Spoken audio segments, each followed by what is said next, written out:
we are going to be using the Simon Says Stamp hybrid ink cubes. I have to say, after using these, I am not a fan, but we're also going to be using our Misti Corners. I'll get to the ink in just a moment. So I'm using the Smile Sentiment first of all. I'm using that angled piece to make sure that my smiles are always at the same angle, and I decided to do my black one first. I used the My Favorite Things hybrid black for that, and then I used that back piece you can see there off the stamps just as some acetate in case I didn't clean off the stamp well enough. I had that a couple of times. It just protects your card. It means that you don't, in theory, get lots of smudges on there. So I just kept lining them up using that piece there to make sure they were straight, and you'll see how I start building up those colours. So the hybrid inks, they're a Simon Says Stamp hybrid ink cube. I bought them because I love my Favorite Things hybrid so much, and I think they actually came in a kit a few months ago in one of the monthly Simon Says Stamp kits. Then I started playing with them. I did this card, and I'll show you another card I did, but they found them really hard to clean off, and I just found that they were a little bit too juicy. They didn't give the best image. They weren't as crisp and clear as I hoped they would be. Now, one thing you will see me doing is just dotting off a little bit on the top of that L on the smile. So I did that so that it didn't kind of dominate on the in-between pieces. So I tried to make these tessellate where the L comes between the E and the S of the new smile. So between those last two letters, I tried to line those up. And you'll see that that's what I've done most of the ways along.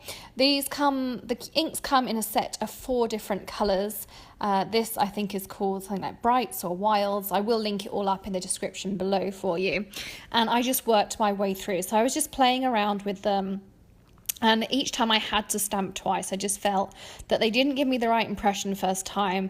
There were lots of little things about them that I just didn't particularly enjoy working with. I don't think I would buy any more of them, but I've tried them and I wanted to let you know what they were like as well. So this was just me playing around. I'm using my Misti today rather than the Tim Holtz platform, and the gridded paper that I used underneath is a piece of the Stampin' Up! I can't remember exactly what they call it, grid paper, I think. And I cut it down for my mini Misti, actually, this one, I believe. And I then just laminated it so that I had gridded paper. And I like the fact that I have those inch markings on there. So I'm just continually going up on the smiles, again making it sort of tessellate as much as I can between there, although the E goes slightly over on the top pieces, but that's because I started down the bottom there. But again, you can see with the orange there was gaps, and you'll also see on this one I ended up with smudges where either the L was off the top of the acetate, maybe it was on my fingers. I'm not entirely sure how they ended up there, but I will show you how I fixed those smudges later on. Because smudges happen to us all, and whilst I could have redone this or touched it in so you couldn't see it, I wanted to show you how I deal with things like that when they happen on my cards. So again, I'm using that T-square on the edge just to bring over my angled piece so that it fits a little bit better in there. And I just keep stamping all the way up to the top. And I'm going to trim this down, but I'm stamping on a piece of Neenah Solar White. So just normal stamping cardstock. And as I say, I use the Simon Says Stamp hybrid ink cubes. So that is my smile panel done. I think it looks really nice, and I really like how that one black one really does pop out.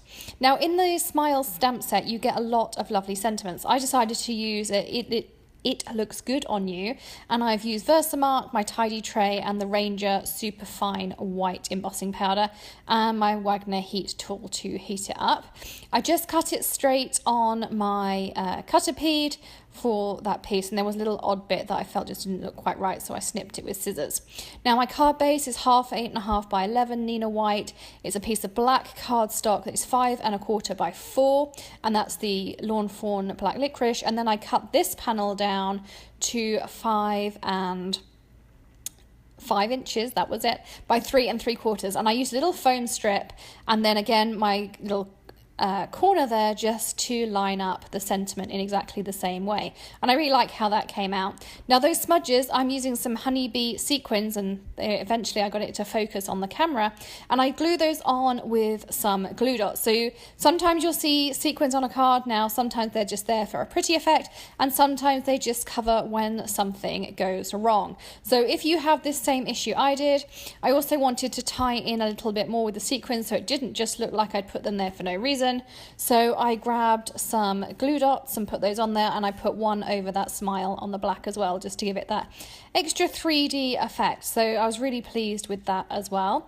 And here's the finished card and another photo for you. All of these will be on my blog, linked underneath the video, and of course all your supplies will be there as well.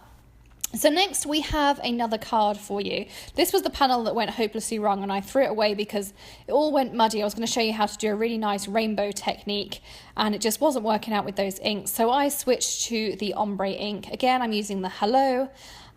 This is one of the lovely sentiments there. Now when I ink up with Ombre, you'll see me doing these little taps, and I've kept the yellow at the top on all of these hellos, and you'll see me tap, tap, tap, and I move it just slightly left and right just to get rid of those harsh edges. Otherwise you get these really hard lines on your stamp, and it really just, I don't think it looks quite right. So again, I'm using the same triangle piece and that same set square to make sure my cardstock is nice and level. But I really do like these Ombre inks. You may have seen me use them the other day as well.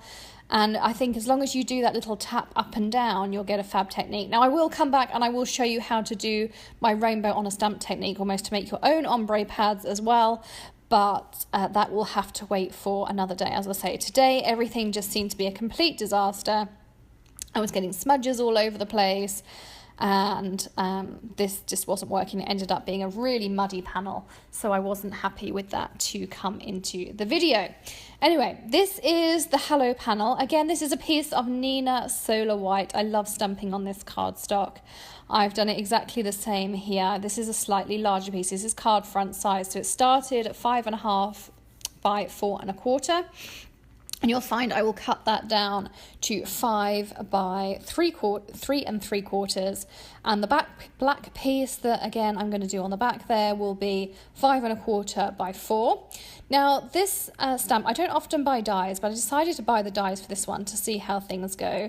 I'm cutting the Hello out of the Lawn Fawn black again, and I'm actually going to cut the stitched outline of the Hello from this panel so that I can pop it up on some foam. So I trimmed down my piece so that I could work out where I wanted to trim it from.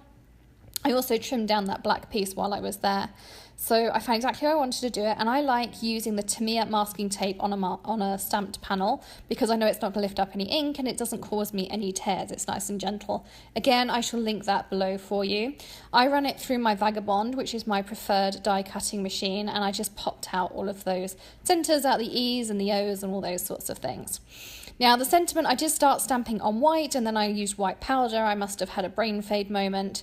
So I then grabbed, you'll see in a second, I grabbed a piece of black cardstock and redid it. Again, I'm using the Ranger super fine embossing powder, my tidy tray, which are just absolutely amazing to use. And I am using my Wagner heat tool and VersaMark for the ink. So a little bit outshot there, but you can see again I'm using my Wagner heat tool. Again, link everything up in the description for you. I actually just snipped this one using some scissors because it's not very big, and I thought I could probably get it reasonably straight, and I think it came out okay. Again, we have half a piece of 8.5 by 11 that I folded in half of my card base. I'm using the Tonic Funky Tape Runner. It's a brilliant tape runner, really inexpensive but really strong. And on the back of the Hello, I am cutting down some foam pieces to make it fit all over the panel. You could do 1 or 2 layers depending on how much dimension you want. I just want to really pop it up for a bit of extra. And I'm using some Nuvo Deluxe adhesive. This is a really nice liquid adhesive to work with. And then I'm sticking that on the middle of that stitched up Hello panel. And you can see the dimension you've got there. Again, I'm using my Big Mama roll of tape to put some pieces on the back of my black panel just for a little bit more of a pop-up. You'll also notice my wedding ring is back. It's back from the jewelers, and I'm super happy to have that back on my finger again. So that is our finished card. Again, I decided to get some sequins out. Goodness knows why I didn't use my tidy tray to put those in like I normally do. I tried to put them all over the panel, sort of in those white spaces, so it looked, just kind of popped it up a little bit. But here is a close-up of that ombre effect. I think it's absolutely beautiful, and you can see there the dimension that that foam gives you.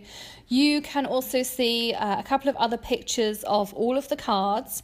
These will all, of course, be on the blog. There'll also be full supply list below this video and on the Hedgehog Hollow blog for you. That link will also be below this video. If you're on a mobile device, click that downward arrow in the bottom right hand corner, and if you're on a desktop, click the show me more below the video title. Now do hit those subscribe buttons that will be coming up on your screen shortly. There'll be a little bumblebee and of course the Hedgehog Hollow hedgehog, and I will see you again very soon for another happy Saturday stamping here with Honeybee Stamps. Happy stamping, bye!